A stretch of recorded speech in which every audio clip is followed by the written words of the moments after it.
Shantha. Okay, എത്ര വയസ്സായി? ഉണ്ട്, മഞ്ഞുണ്ട്, നീലയുണ്ട്, ഇഷ്ടം പോലെ കളർ ബോളുണ്ട്. ഒരു 5-6 ബോൾ ഇട്ടിട്ടുണ്ട്. അതിനകത്ത് ഒരെണ്ണത്തിനകത്ത് മാത്രം ഞാൻ പൈസ വെച്ചിട്ടുണ്ട്. ബാക്കിയുള്ളതിന് പൈസ ഇല്ല. ചലഞ്ച് പങ്കെടുക്കുന്നുണ്ടോ? അതിന് കൈയിട്ടൊരു ബോൾ എടുത്താൽ മതി, പ്രശ്നമൊന്നുമില്ല. ചിലപ്പോ ഭാഗ്യം ഉണ്ടെങ്കിൽ കിട്ടിയാലോ. പൈസ ഒന്നും തരണ്ട, ഇങ്ങോട്ട് പൈസ ഒന്നും തരണ്ട. നിങ്ങൾക്ക് കച്ചവടം വല്ലതും നടന്നോ? ആണോ? ഒന്നും നടന്നില്ലയോ? ഓ, അമ്മ കച്ചവടം നടന്നില്ല. പേരെന്തുവാ? ശാന്ത. ഓക്കെ, എത്ര വയസ്സായി? 65 വയസ്സായ. 65 വയസ്സിൽ കച്ചവടം കുഴപ്പമൊന്നുമില്ല, ചെറുപ്പം കേട്ടോ. അപ്പൊ അമ്മ ഈ ചലഞ്ച് പങ്കെടുക്കാൻ തയ്യാറല്ലേ?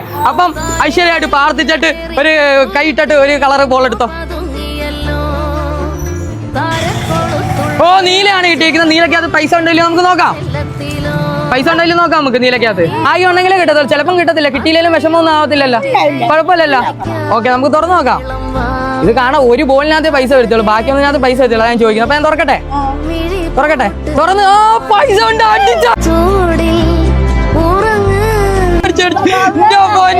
എത്ര ഉണ്ട് നോക്കിയ?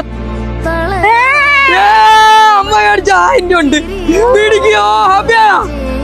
ഹാപ്പിയായ കിട്ടുന്ന ചോദിച്ചാ? ഓ, ഒന്ന് ആലോചിക്കണം, ഭാഗ്യം നോക്കണം. ബാക്കി ഒന്നിനകത്തും ഇല്ല, ഈ ഒരെണ്ണത്തിനകത്ത് മാത്രമേ ഉള്ളൂ ബോള്. കരയുന്നെന്തിനാ? വിഷമിക്കണ്ട, കിട്ടിയില്ലേ? ഹാപ്പി ആയില്ലയോ? സന്തോഷമായില്ലയോ? ഇത് ദൈവം കൂടെ ഉണ്ട്, പ്രാർത്ഥന കേട്ടില്ലയോ? കരയായിരിക്കും കേട്ടോ.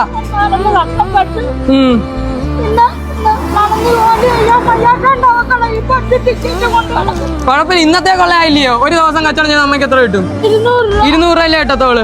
ഇതിപ്പോ എത്ര ഉണ്ട്? 1000 രൂപ ഉണ്ടല്ലോ. 4 ദിവസത്തേക്ക് ഇനിയിപ്പോ ജോലിക്കൊന്നും പോകണ്ട കേട്ടോ, റെസ്റ്റ് എടുത്തോ. ഹാപ്പിയാ? അത് മതി, നമുക്ക് കൂടാണ്, പ്രാർത്ഥന കൂടെ ഉണ്ടാണ് കേട്ടോ. ഓക്കെ.